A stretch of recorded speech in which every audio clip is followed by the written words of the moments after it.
Iran. जब भी ये नाम सुनते हैं तो जहन में अक्सर एक विलन की तस्वीर ही बनती है ना? लेकिन क्या ये तस्वीर हमेशा से ऐसी ही थी या फिर इसे बड़े मुनज़्ज़म तरीके से बनाया गया है? आज हम इसी बात की तह तक जाएंगे कि आज का ईरान आखिर ऐसा क्यों है। तो आज हम यही खोजने की कोशिश करेंगे कि क्या ईरान वाकई एक विलन है या अपनी पेचीदा तारीख का एक मजलूम किरदार। ये एक ऐसी कहानी है जो सोचने का अंदाज बदल सकती है, बस इसे खुले जहन से सुनने की ज़रूरत है। ईरान की अहमियत को समझना है ना, तो वॉशिंगटन में 100 साल से दोहराई जाने वाली ये कहावत सुनिए। मतलब ये सिर्फ एक मुल्क नहीं बल्कि मुस्तकबिल की तवानाई की शहरग है, और यही वो बात है जो उसकी पूरी कहानी का मरकज़ है। तो इस पूरी कहानी को समझने के लिए हम 6 अलग अलग हिस्सों से गुजरेंगे। विलन की असल कहानी से लेकर काले सोने की लानत, जमहूरियत की पामाली, शाह की चाल, इनकलाब का उरूज, और आखिर में ये देखेंगे कि तारीख असल में लिखता कौन है। ईरान की कहानी का पहला बाब शुरू होता है उसके काले सोने से, यानी तेल से। जो चीज़ एक नेमत होनी चाहिए थी, वो एक ही मुआहदे की वजह से लानत में बदल गई, जिसने मुल्क की किस्मत को बैरूनी ताकतों के हाथ में दे दिया। ये मुआहदा था DRC कंसेशन, जो 1901 में हुआ। यूँ समझें कि उसने ईरान को मौसर तरीके से ब्रिटानिया का ज़ाती पेट्रोल पंप बना दिया। 60 साल तक ईरान के तेल पर तमाम हुकूक सिर्फ एक ब्रितानवी कंपनी के पास थे। अगर ये समझना है कि एंग्लो इरानियन ऑयल कंपनी क्या कर रही थी, तो बस हिंदुस्तान की ईस्ट इंडिया कंपनी को याद कर लें। काम बिल्कुल वही था। मुकामी वसाइल को लूटो, अपनी सल्तनत को मजबूत करो और मुकामी लोगों को गुर्बत में छोड़ दो। और ये इस्तेहसाल कितना गहरा था, इसका अंदाज़ा इस बात से लगाएं कि 1931 में कंपनी ने अपने मुनाफे से भी ज़्यादा टैक्स बरतानिया को अदा किया। सोचे ज़रा, तेल ईरान का, मेहनत ईरानियों की, और सारा मुनाफा सीधा बरतानिया की जेब में। बिल्कुल फिल्म लगान वाली कहानी है ना? लेकिन फिर अंधेरे में उम्मीद की एक किरण नजर आई। ईरान की तारीख का दूसरा दौर शुरू हुआ जब एक जमहूरी तौर पर मुंतखब लीडर ने हिम्मत की और कहा कि मुल्क के वसाइल पर अवाम का हक है। 1951 में मोहम्मद मुजद्दिक वजीर आज़म बने। उन्होंने एक बहुत ही सीधा सा सवाल पूछा, अगर दुनिया का सबसे ज़्यादा तेल हमारे पास है तो हमारे लोग इतने गरीब क्यों हैं? और फिर उन्होंने तेल की पूरी सनत को कौमी मिल्कियत में ले लिया।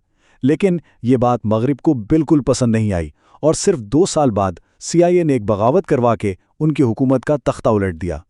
तो सवाल ये पैदा होता है, आखिर एक जमहूरी लीडर को हटाया क्यों गया? जवाब सादा था। मुसद्दिक ना बिकने वाले थे, ना ही झुकने वाले। वो मगरिबी मफादात पर अपने मुल्क के मफादात कुर्बान करने को तैयार नहीं थे। और बस इसी एक वाक़ये ने अमेरिका और ईरान के दरमियान अदम एतमाद की वो दीवार खड़ी की जो आज तक कायम है। मुसद्दिक की हुकूमत ख़त्म और फिर CIA ने शाह को इख्तिदार में बिठा दिया। यहाँ से शुरू होता है ईरान की तारीख का तीसरा दौर। एक ऐसा दौर जिसमें ईरान को ज़बरदस्ती मगरबी रंग में रंगने की कोशिश की गई, और इस कोशिश ने अवाम और हुक्मरान के दरमियान एक बहुत बड़ी खलीज पैदा कर दी। देखें, एक तरफ तो शाह ने ईरान में मगरबी तर्ज की आज़ादियाँ दी, ख़वातीन को हुकूक भी दिए, लेकिन इस चमक दमक के पीछे एक बहुत ही तारीख सच छिपा था। उनकी खुफिया पुलिस थी सवाक, जो किसी भी मुखालिफ आवाज़ को दबा देती थी, और करप्शन वो तो उरूज पर थी। शाह अपनी ज़मीन की हकीकत से कितना दूर हो चुका था, इसका अंदाज़ा सऊदी शाह फैसल की इस वार्निंग से होता है। उन्होंने शाह को खबरदार किया था कि आप भले जितने मर्जी मॉडर्न हो जाएं, लेकिन ये मत भूलें कि आपकी कौम की जड़ें मज़हब और सकाफ़त में हैं। शाह ने उस नसीहत को बिल्कुल नज़रअंदाज कर दिया, और इसी नज़रअंदाजी का नतीजा क्या निकला? ईरान की तारीख का चौथा और सबसे ड्रामाई दौर, इस्लामी इनकलाब।